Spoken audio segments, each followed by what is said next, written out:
Hola geeks, bienvenidos a un nuevo episodio del podcast de Estilo Geek. Bienvenidos a un nuevo episodio del podcast de Estilo Geek. Fabi, quien les habla, junto a Gonza, por supuesto, acompañando la conducción de este podcast.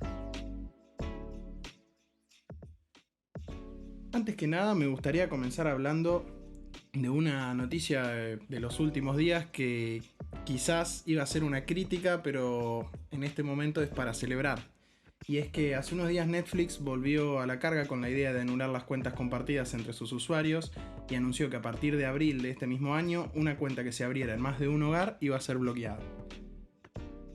Vos me preguntarás qué pasará con el tema de si te vas de vacaciones, Sí. o qué pasa si tenés que abrir la cuenta, te mudás, por ejemplo, Sí, cosas obvio. de ese estilo, la cuenta también va a ser bloqueada. ¿Y qué pasaría si te vas a un viaje largo y, no sé, dos meses, 3 meses de vacaciones te tomás, o un viaje de trabajo, lo que sea, volvés y tu cuenta también sería bloqueada? Porque una cuenta que pase más de 31 días de inactividad iba a ser bloqueada por este mismo motivo. Claro. Hace 2 días, tras las innumerables quejas de los usuarios, nuevamente volvió atrás con lo que era esta medida que ya había propuesto de otra forma veces anteriores, y por el momento anunciaron que van a utilizar códigos de verificación para complejizar un poco lo que es más este tema. Me gustaría saber tu opinión, ¿cuál hubiera sido tu opinión si no hubieran vuelto atrás con toda esta idea? ¿Qué opinás del tema de bloquear las cuentas y de no permitir compartirlas?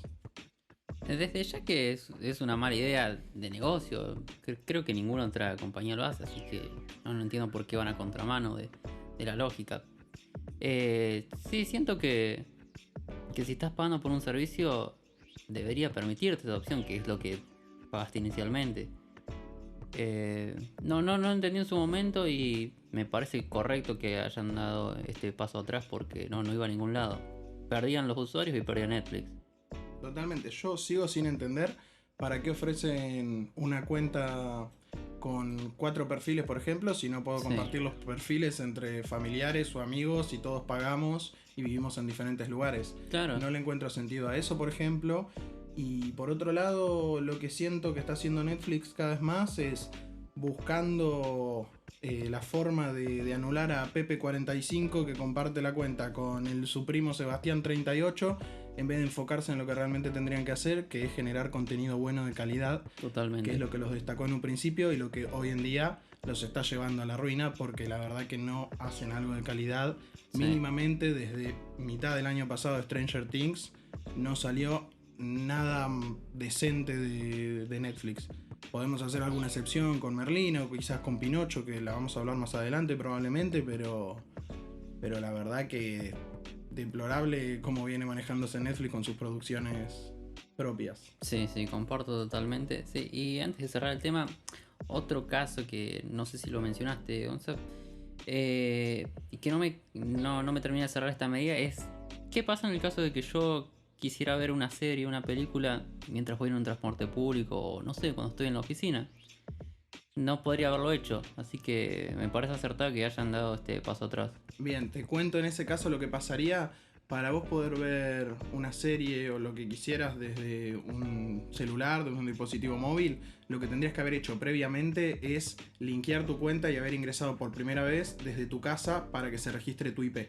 Claro. Si vos es el único dispositivo, digamos, el móvil, el que se permite que sí se vea desde otro lugar y se vea con datos móviles o con otro wifi, pero siempre que se haya primero abierto la cuenta en un principio y configurado con el IP del lugar donde se configuró la cuenta principal. Claro, sí. Y perdón, pero recordemos que Netflix hoy en día duplica, incluso triplica el precio de cualquiera de las otras plataformas. Sí, totalmente. Y el contenido no se está ni asemejando al resto de otras plataformas. Así que me parece que, insisto, que deberían volver por ese lado y deberían replantearse el empezar a hacer cosas de calidad antes de tratar de perjudicar a sus usuarios. Totalmente de acuerdo, Gonza. Así que bueno, con esta noticia vamos a empezar un poco más con las formalidades de este podcast. Bueno, en sintonía con el primer episodio de este podcast, vamos a seguir hablando de grandes películas del 2022. Vamos a empezar hablando de una de las películas nominadas a los Oscar, que tiene varias nominaciones como Mejor Película, Mejor Actor, Mejor Fotografía, Mejor Sonido, entre otras, y es Elvis. película dirigida por Baz Luhrmann, que capaz lo conocen por otras películas como El Gran Gatsby, película Sí, que es tiene conocida, sí. tiene a DiCaprio y tiene a Tobey Maguire. Y tiene un meme muy famoso. También, es algo que la destaca, sí. Y como protagonista lo tiene a Austin Butler, quien trabajó también en Once Upon a Time in Hollywood con un papel un poco secundario igual. Pero en este papel realmente se destaca y fue uno de los papeles que se mencionó mucho y se pidió mucho como papel a mejor actor. Y después hay otras grandes leyendas como Tom Hanks, que hace del coronel. Ahora vamos a hablar un poco de él. Y está Olivia de Jong también.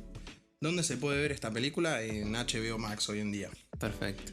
Y la película Elvis es una película autobiográfica, como bien dice el nombre, que sigue la historia del rey del rock, Elvis Presley, y toca un poco lo que es su relación con Priscilla Presley y principalmente con su representante, el coronel Tom Parker.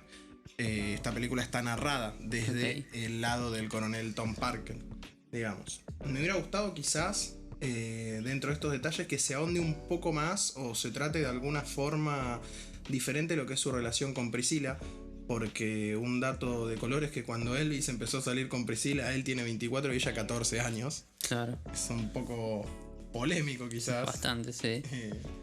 Pero bueno, igual se menciona bastante y se trata toda su relación con ella.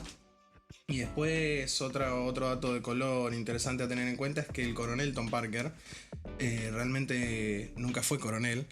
Era un inmigrante ilegal, por lo que siempre quería impedir la salida de Elvis de Estados Unidos, porque si salía Elvis, él tenía que salir como representante y iba a saltar la ficha de que realmente no tenía los papeles y lo iban a deportar.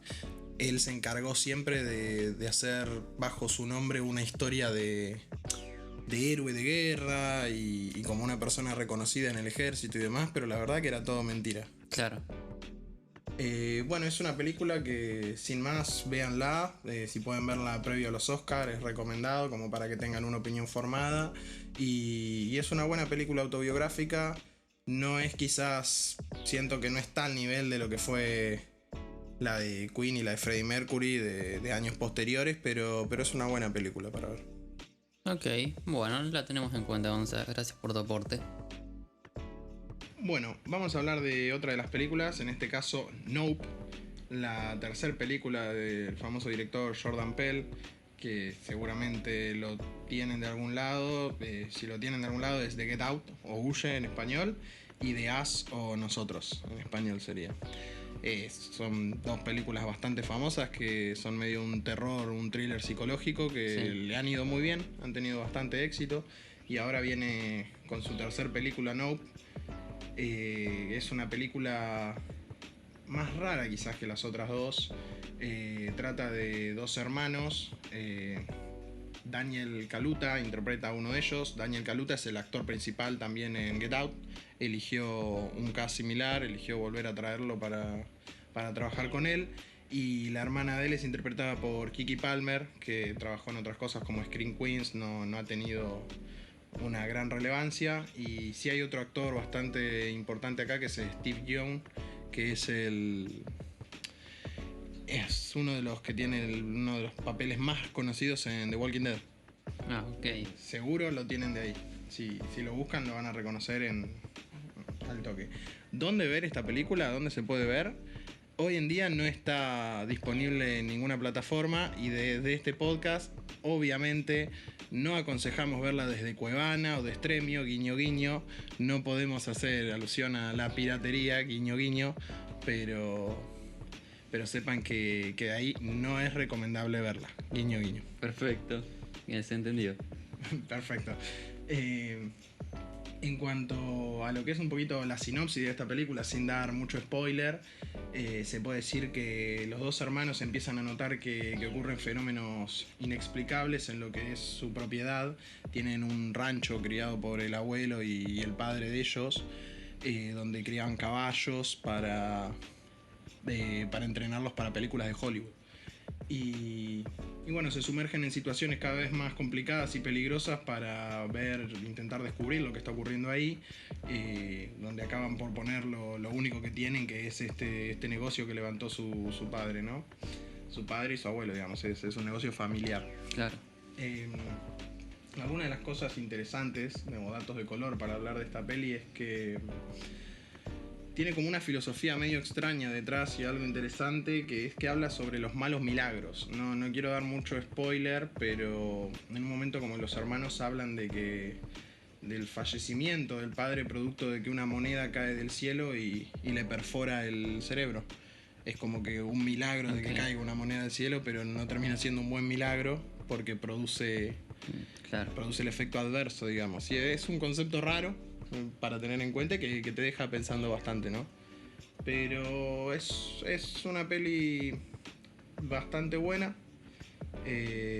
No me pareció tan similar a las otras de Jordan Peele. O sea, tiene su toque claramente, te das cuenta inmediatamente cuando empieza la película y en el transcurso de toda la película, pero es algo diferente para ver.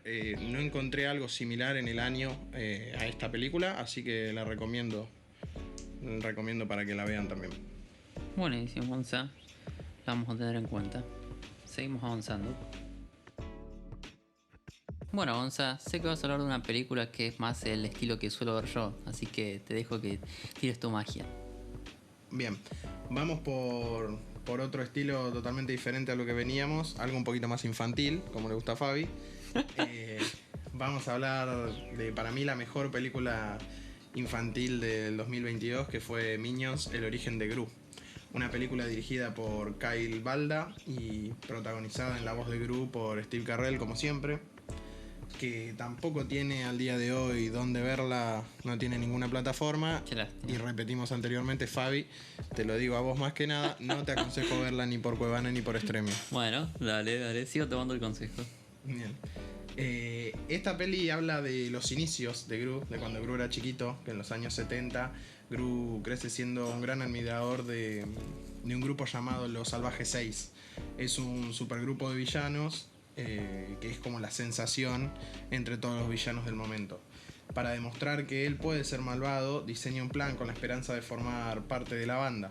Y a esto siempre se suman los divertidos Minions, que representan gran parte de la película y que hacen que la misma para mí sea un éxito. Perfecto. Algunos detalles de color, los que podemos hablar de esta peli es, por ejemplo, no sé si vos sabías, Fabi, que no hay Minions femeninos. No lo había notado, pero ahora que lo decís me pongo a pensar y es verdad. Bueno, esto ocurre porque el creador de los Minions explicó en un par de entrevistas que son demasiado idiotas los Minions y no se imaginaba a una mujer cayendo en una situación en la que caen ellos. Tiene sentido. Nos insultó un poco, quizás insultó al género, pero tiene sentido. Un poquito de razón puede que tenga.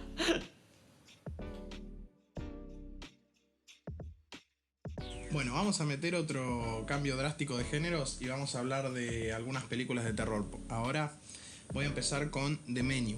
Es una película dirigida por Mark Mylod o Mylod, perdonen, pero no conozco demasiado al director y tampoco sé la pronunciación del apellido, no me juzguen.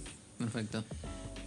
Lo que son los protagonistas son bastante conocidos porque está como la principal quizás Anya Taylor-Joy, Ralph Fiennes, que es muy conocido por lo que es La lista de Schindler o Kingsman, y Nicholas Hoult, que trabajó como el zombie en Mi novio es un zombie, película que creo que vos sí conocías, Fabi.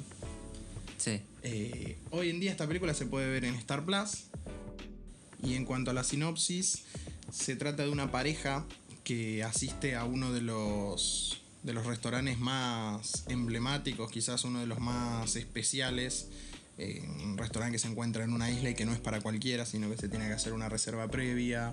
Es una cocina de autor con varios pasos. Bien. Y va poca gente que se tiene que embarcar para llegar al restaurante. Y bueno, toda la película se centra en los diferentes pasos del menú, en cómo se maneja la cocina, cómo el chef maneja su cocina, cómo los comensales toman los platos. Es algo raro y diferente Por eso a mí no me termina de convencer que esté categorizada dentro del terror. Quizás más un thriller, un suspenso. No termino de categorizarla en ningún género específico. Pero sí me pareció algo diferente, algo distinto al resto de películas. Y me pareció entretenida dentro de todo. Y lo que tiene de especial quizás o de raro esta película, de relevante, son algunos datos de color. Como por ejemplo que para lo que es el diseño de todos los menús y de todos los pasos del menú. Sí. Es un menú de 5 o 7 pasos, no recuerdo bien. Pero para todo este menú se la contrató a Dominique Green, que es una reconocida chef francesa con 3 estrellas Michelin.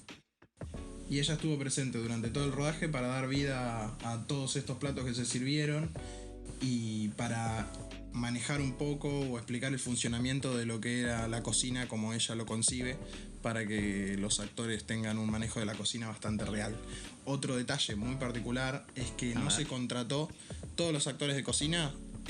Para poder participar en la película requerían de experiencia real comprobable en gastronomía, además de en actuación.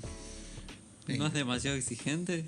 Puede que sí, pero era lo que querían demostrar con una cocina real y una cocina como de un alto nivel. Necesitaban que no esté tan fingido, quizás. Sí, tiene sentido. Lo interesante es que las creaciones del chef Slowik funcionan en la historia como un esqueleto del relato, al tiempo que actúan como indicadores de lo que se va a venir. Con cada plato se va revelando un nuevo aspecto de la trama y hacen que se embarque la audiencia en una aventura un poco inesperada y tormentosa, digamos, junto a los comensales de lo que es el restaurante Hawthorne, que es este restaurante tan famoso que se presenta en la película. Como dije anteriormente, es una película difícil de encasillar, es una película distinta dentro del género de terror y yo creo que por eso solo es recomendada para ver, deberían verla. Depende de lo que le guste a uno en el terror, puede gustarte más o menos, pero es distinta y creo que eso le da un plus. Sí, ya desde el vamos se nota que es una peli que intenta no caer en los clichés típicos del terror, así que seguramente le pego una ojeada.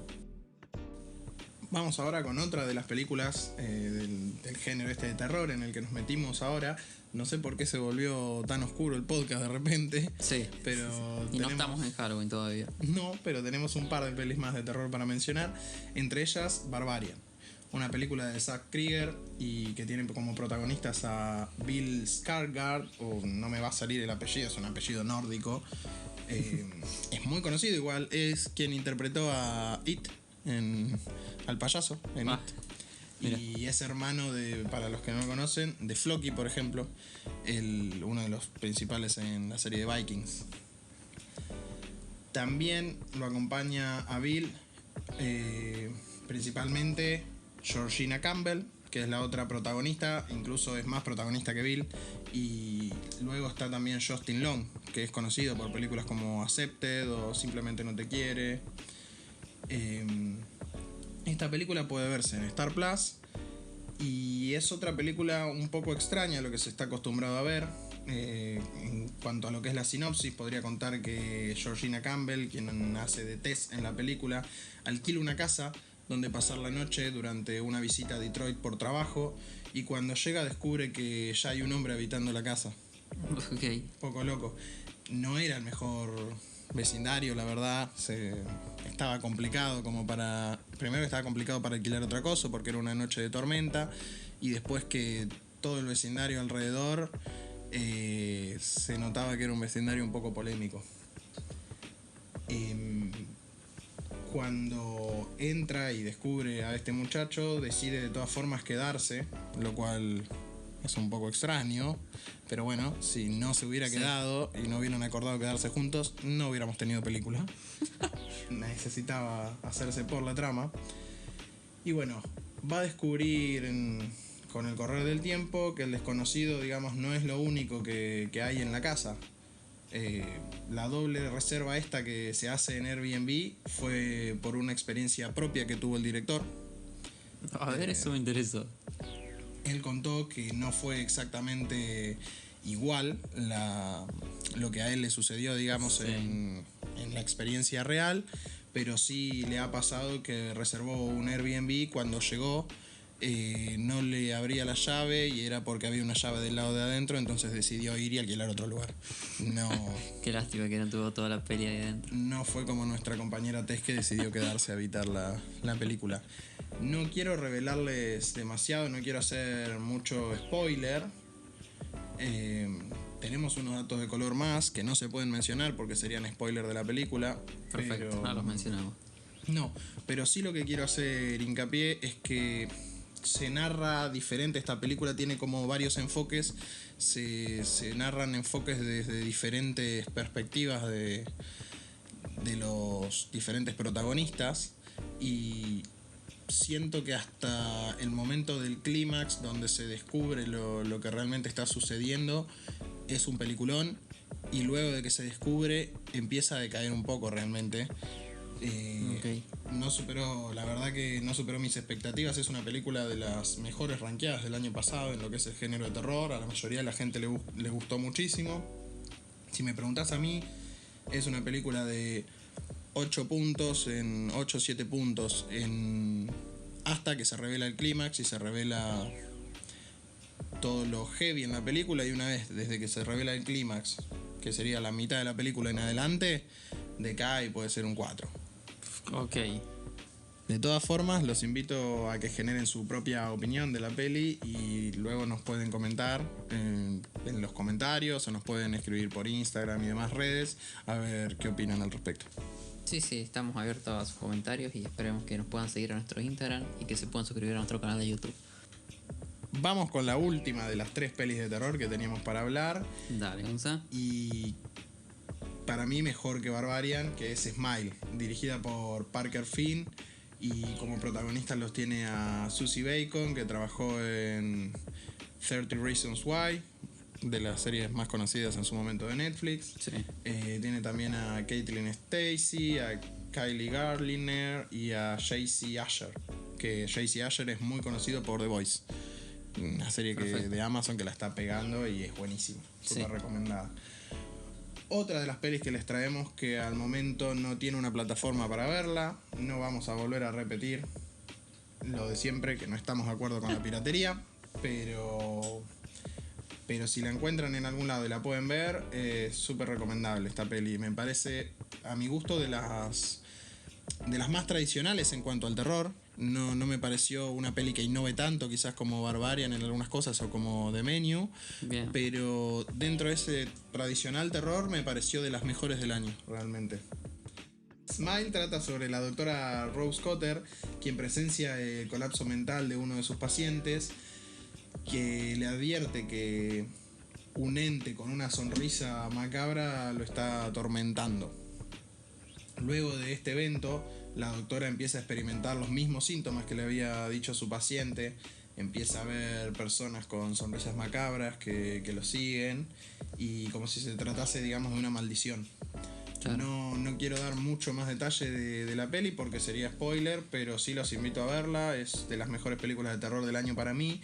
Y creo que lo más curioso que tuvo esta película fue la forma de promocionarla por parte de Paramount, que es la empresa productora. Y se hizo muy famosa, salió en noticieros, salió en redes sociales, así que probablemente ya lo conozcan. Pero se decidió publicitarla mediante lo que en marketing puede entenderse o catalogarse, a mi entender, como una performance. ¿Qué sería esto? Gente que está interpretando un rol en particular o pequeños grupos de personas que hacen o generan una actividad específica. ¿Cómo es esto? Me preguntarás en la peli. Bueno, en diferentes eventos deportivos, en diferentes transmisiones de televisión, donde había noteros en la vía pública y demás, había gente que se paraba para ser localizado por estas cámaras y se quedaba durante un largo periodo sonriendo, como se puede ver a los personajes en la película. Qué linda forma de hacerlo. Bien, Gonzalo, buen dato. Bueno, vamos con la última peli del podcast del día de hoy. Dale. Vamos a hablar de quizás una de las pelis más relevantes o más esperadas en mucho tiempo. Avatar: The Way of Water, la segunda película de la saga de James Cameron.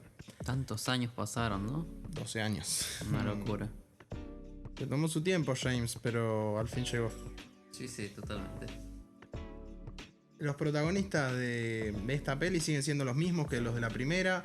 Sigue siendo Sam Worthington, Zoe Saldaña, y se suma al elenco Kate Winslet, reconocida por Titanic, y ya trabajaron previamente con James Cameron en una de las películas más grandes de la historia del cine, ¿no?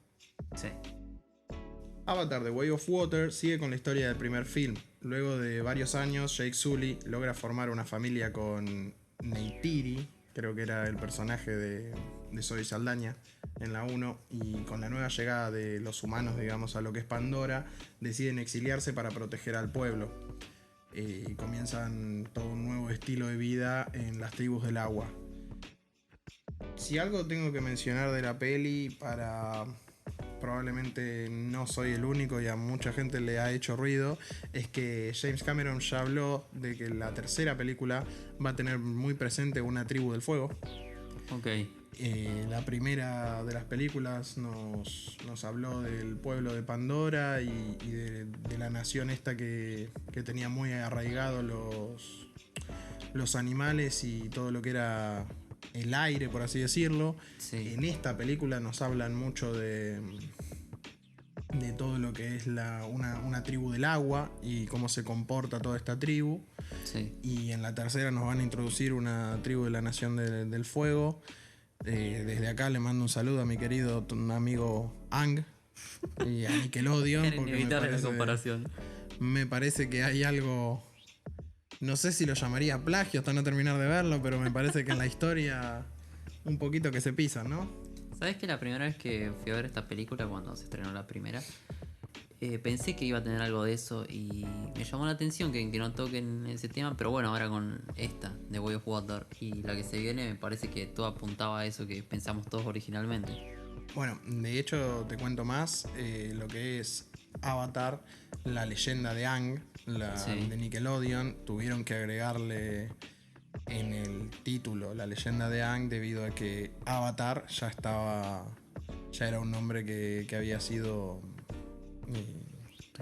registrado exactamente por James Cameron. Mira. Así que sí, se pisaban en algunas cosas. Lo que tiene muy interesante esta película, como un dato de color, son todo lo que son las escenas acuáticas, que se grabaron en un tanque de más de 250.000 galones de agua que se construyó específica y particularmente para esta película en los estudios de James Cameron y John Landau. Okay. Y otro detalle es que Kate Winslet rompió el récord de Tom Cruise de contener la respiración bajo el agua, el cual era de 6 minutos 30 por parte de Tom Cruise. Ella logró contener la respiración por 7 minutos 14 segundos. Es una locura y me hace dudar hasta de la veracidad de los hechos, pero bueno, no dudo de tu conocimiento. No, está 100% documentado, no lo digo yo, lo dice la gente y te lo va a decir Kate si algún día hablas. Es una locura, la verdad que yo no aguanto ni un minuto. Bueno, Gonza, cuánta información, cuántas pelis para ver. No me van a alcanzar los fines de semana para terminar de ver todas tus recomendaciones. Así que nada, preguntarte si queda algo más por hoy o cerramos con esta sección de cine. No, por hoy podríamos dar por finalizada la sección de cine y bueno, nada, espero que alguna de estas recomendaciones les sirvan y que los entretengan en algún momentito que tengan para ver algo. Buenísimo, muchas gracias por tu aporte. Bueno, ahora vamos a tocar un tema que ni en el episodio pasado ni en hasta este momento hemos tocado, que es el de los videojuegos. Desde Estilo Geek queremos cubrir varias áreas de interés para la cultura geek, así que no nos queremos limitar solamente a reseñar o hablar de películas o series. Como dijo alguna vez el chino Darín, ¿no? No queremos definirnos porque si la defino la limito, no queremos limitarnos. Totalmente, tenemos mucho para dar y no nos queremos limitar por eso. Bueno, así que poniéndonos un poco más serios, te paso el control, Gonza, así nos empezás a contar algunos de los grandes juegos de 2022. Perfecto, Fabi, muchas gracias. Bueno, vamos a empezar hablando de 3 de los que quizás para nosotros son los mejores juegos del 2022, o por lo menos están entre los 5 mejores juegos del 2022. Sí, sin duda. Vamos a empezar con el primero, que sería Elden Ring. Creo que acá no hay dudas, pero ni en la comunidad, de que ha sido, si no el mejor juego del año, uno de los mejores. De hecho, ha ganado el GOTY a mejor juego del año. Sí, y merecido lo tiene, Los desarrolladores de Elden Ring son From Software y está publicado por Bandai Namco. y se encuentra disponible tanto en PC como en PlayStation y Xbox, tanto en la nueva generación como en la generación antigua. Perfecto. En cuanto a lo que es la dirección, se encuentra dirigido por Hidetaka Miyazaki. Perdón, el nombre es un poco complicado. Es un director muy conocido, dirigió Demon's Souls y los diferentes Dark Souls. También llevó adelante lo que es la producción de Bloodborne y de Sekiro. Todos los Souls. Correcto, todos los Souls, ese estilo nació él. Es de autoría de Hidetaka Miyazaki.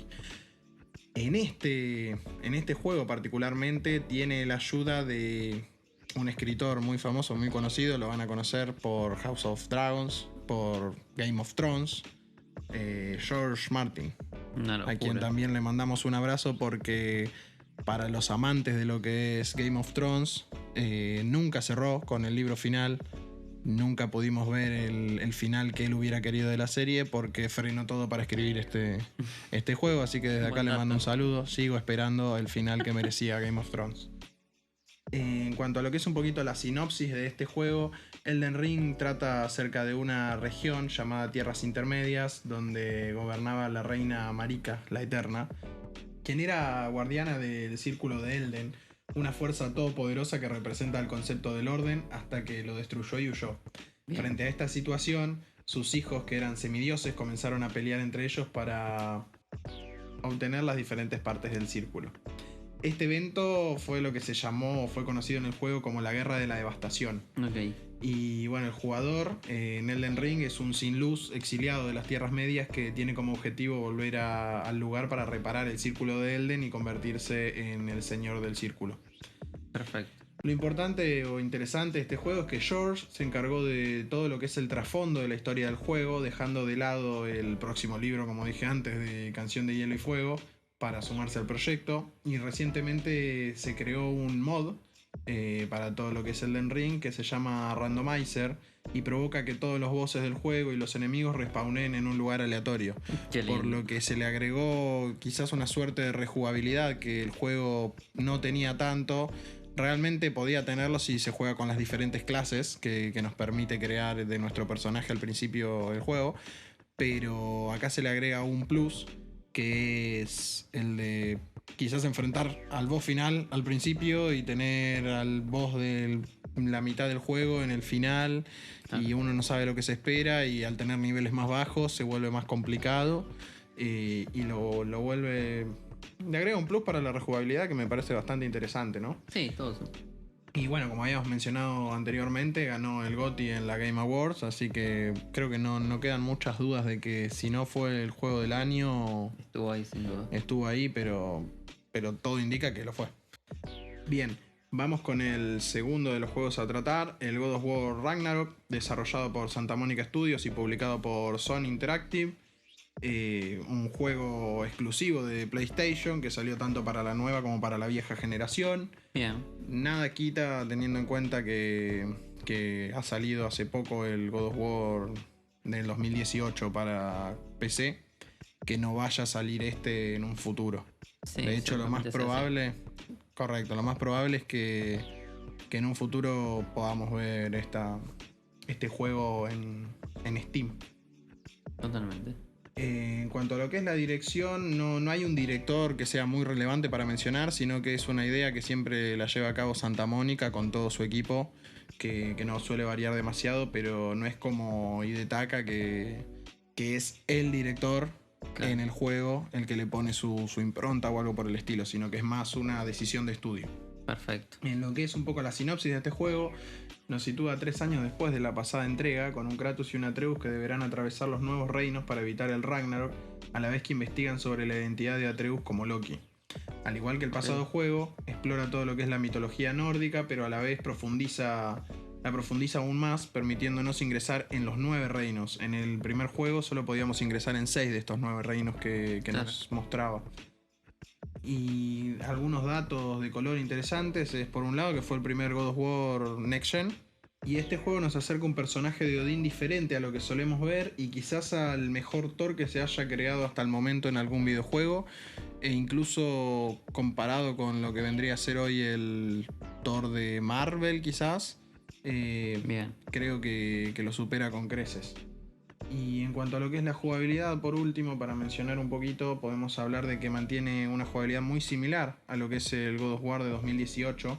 Y quizás lo más destacable a tener en cuenta es el cambio en la cámara, que se aleja un poco, permitiendo tener un panorama un poco más amplio de todo lo que es el escenario. Buenísimo, Gonza. Creo que con esto podemos dar por finalizado lo que sería el God of War Ragnarok, y también recomiendo que lo jueguen porque si no ganó el GOTY fue porque estuvo Elden Ring por encima, pero no pasa de un segundo o tercer puesto en un podio. Seguramente, Gonza, sí. Bueno, ahora entiendo, Fabi, que nos vas a hablar del tercer juego de esta lista que estuve comentando, ¿no? Sí, se trata de Stray, un juego conocido, bastante nombrado, principalmente por su protagonista, que es un lindo gatito callejero que cae en una ciudad subterránea y que debe atravesar un largo recorrido para volver a la superficie. El juego fue desarrollado por Blue 12 Studio y fue publicado por Annapurna Interactive. Los dos estudios no son muy reconocidos y esto se debe a que estamos hablando de un juego independiente. En cuanto a las plataformas en donde podemos jugar este juego, nos encontramos con PC y principalmente con PlayStation, tanto en su generación pasada como la Next Gen. En el camino de nuestro simpático protagonista se hará de varios amigos muy agradables. En lo que respecta a la jugabilidad, no tiene muchas vueltas y Stray intenta ser un simulador de un gato y lo logra a la perfección, incluyendo incluso un botón que permite al jugador maullar ilimitadamente, lo cual es excelente. Todas las mecánicas funcionan a la perfección. Un dato de color y a destacar de este videojuego es que parte de los fondos obtenidos fueron destinados a refugios de gatos. El protagonista de Stray se basa en gran medida en Murtaugh, un gato callejero que los cofundadores de Blue 12, el estudio desarrollador, encontraron y adoptaron hace varios años. Tengo entendido que también estuvo nominado en los Games Awards, ¿no? Sí, es correcto. Incluso no solo estuvo nominado a los Games Awards, sino que ganó el premio a Mejor Juego Independiente. No sé vos, pero yo de los 3 juegos de los que hablamos hasta el momento, por lo menos por mi estilo y demás, es el juego que más me representa y creo que fue el que más me divirtió de los 3. Es obviamente una experiencia totalmente diferente a lo que puede ser Elden Ring o God of War, que son experiencias quizás God of War una más narrativa y Elden Ring algo más estresante porque sabemos lo que conlleva un Souls, pero Stray la pasas bien en todo momento, disfrutás todas las horas de juego. Y sí me parece también interesante destacar que por lo menos en mi forma de juego y demás, Stray me representó unas 8 o 10 horas de juego, mientras que quizás un Elden Ring te lleva unas 80, 100 horas o quizás más, unas 120, 140 horas, y un God of War te lleva unas 15, 20 horas. Sí, es verdad. Algunos encuentran como una ventaja esto de tener un juego no tan largo, pero sé que hay gente que lo ve como una desventaja. En mi caso creo que para un juego de este estilo está perfecto, más siendo independiente. Correcto, para mí opino exactamente igual. Siento que por el tipo de juego que es y demás, podría haber tenido 1 o 2 horas más, podría haber tenido 1 o 2 horas menos, que no hubiera cambiado el resultado final que termina siendo excelente. Sí, totalmente, estamos de acuerdo. Bien, continuamos con la sección de videojuegos, pero no vamos a hablar de ningún juego en particular, sino que vamos a hablar de una consola específicamente. Tengo entendido, Fabi, que te llegó hace poquito la Switch, ¿puede ser? Sí, es correcto. Bien, antes de que empieces tu reseña sobre la consola, lo que quiero aclarar que este no es un podcast pautado con Nintendo, pero Nintendo, si estás escuchando esto y querés aportar, si depende de lo que sea la reseña, se puede modificar en caso de que pagues lo suficiente. No creo que obtengamos mucho entonces. No, bueno, poniéndonos serios. La última consola de la gran N pareciera ser ideal a priori, debido a su versatilidad y un amplio catálogo de juegos, pero ¿es realmente así? Trataremos de responder este interrogante en esta sección del podcast. Bueno, en primera instancia me gustaría hablar de que al ser una consola portátil tenemos la ventaja de jugar juegos del calibre de Skyrim, The Witcher 3 o Zelda Breath of the Wild, y ya con eso tenemos una compra casi obligada. Pero tenemos que destacar que a pesar de que tenemos grandes juegos en la consola, el rendimiento se ve muy limitado y en ciertos ports como The Witcher o incluso en Rocket League, un free to play, vemos muchos bajones de FPS o se suprime mucho el rendimiento gráfico. Sin embargo, hay que destacar que el rendimiento limitado se ve solamente en estos ports, ya que en los videojuegos desarrollados por Nintendo no ocurre lo mismo, e incluso se nota que se exprime al máximo el rendimiento de la consola. Algo a resaltar, que la verdad que lo vi y me impactó, es la pantalla. En particular me llegó la versión OLED, la cual tiene unos colores que destacan notoriamente y una pantalla de un tamaño mayor a la versión clásica. Sin embargo, creo que la versión clásica también cumple con creces su objetivo e incluso permite jugar juegos multiplayer que quizás uno pensaría que son incómodos, pero no es así. En mi caso lo estuve probando unas semanas con Super Smash Bros. En modo multiplayer y la verdad que no noté grandes diferencias con jugarlo en TV. Es obvio, en TV vamos a tener mayor comodidad, pero no es una situación incómoda jugarlo en modo portátil. Porque sí, antes no lo mencionamos, pero la consola ofrece 3 posibilidades de juego. En una TV, en modo portátil y en modo de mesa, que pensé en usarlo, pero es bastante interesante para el multiplayer. Básicamente consiste en apoyar la pantalla de la consola sobre una mesa y con sus joysticks, aquí llamados Joy-Cons, jugar en uno para cada jugador, ¿no? Todo lo antes mencionado resalta lo versátil que es la consola.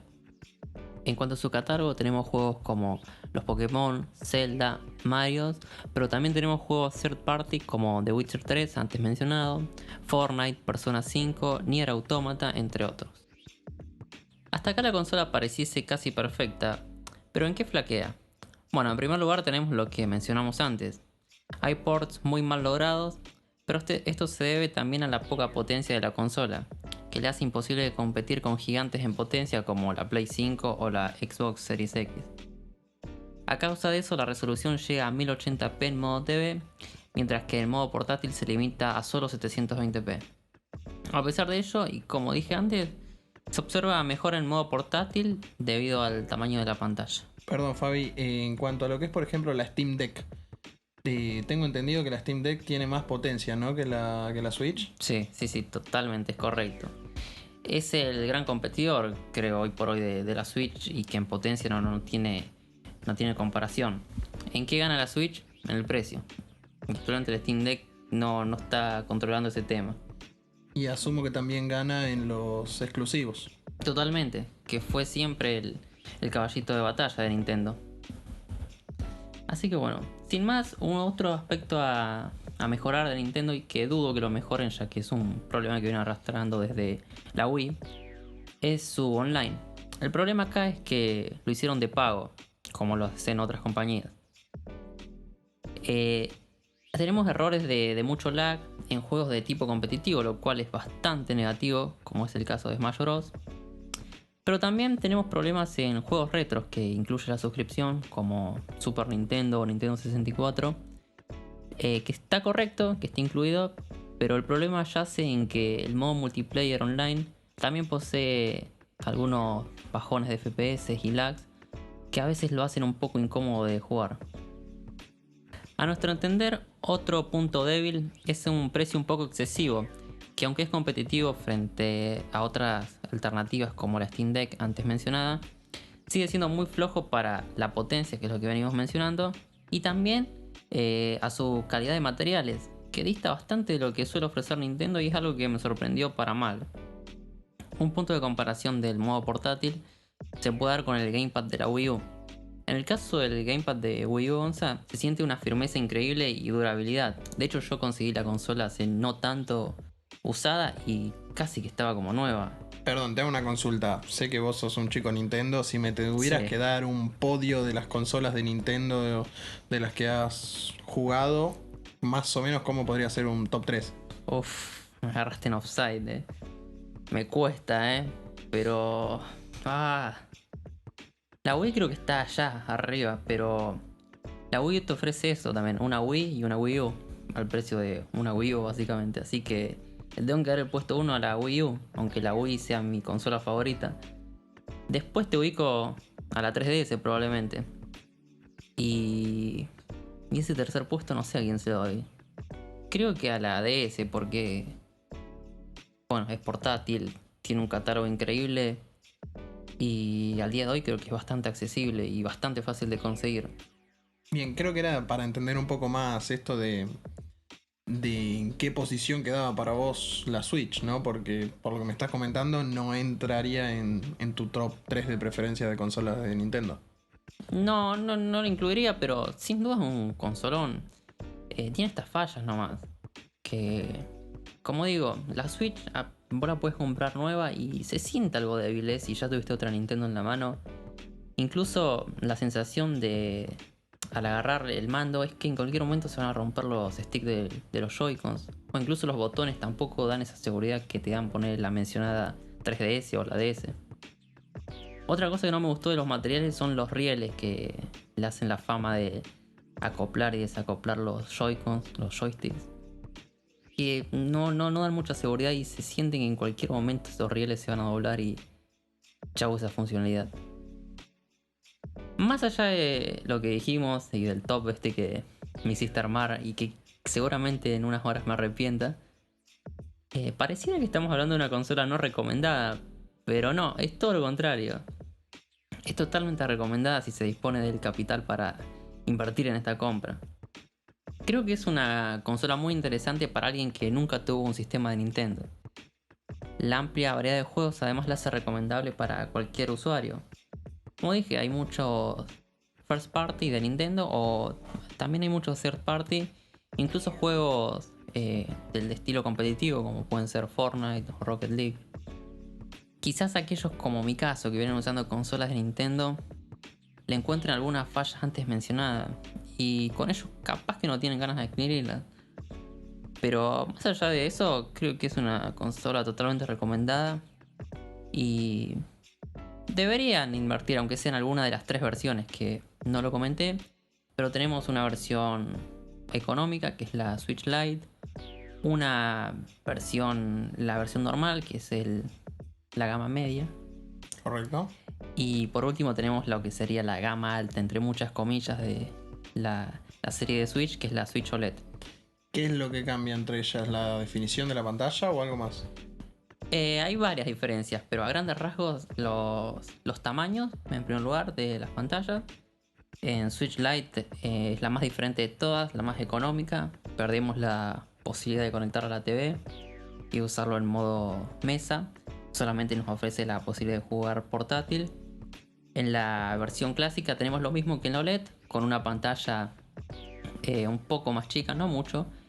Lo que sí hace la diferencia es que tiene menos batería y menos memoria interna de almacenamiento, con 32 GB, tanto la versión Lite como la versión clásica. Mientras que la versión OLED tiene 64 GB de memoria interna. La OLED es la que adquiriste vos, ¿no? Sí. Y un dato es que tiene un poco más de batería, dura unas 5 o 6 horas aproximadamente. Me gusta. Fabi siempre trayendo lo mejor para nuestros oyentes. Claramente, sí, seguro.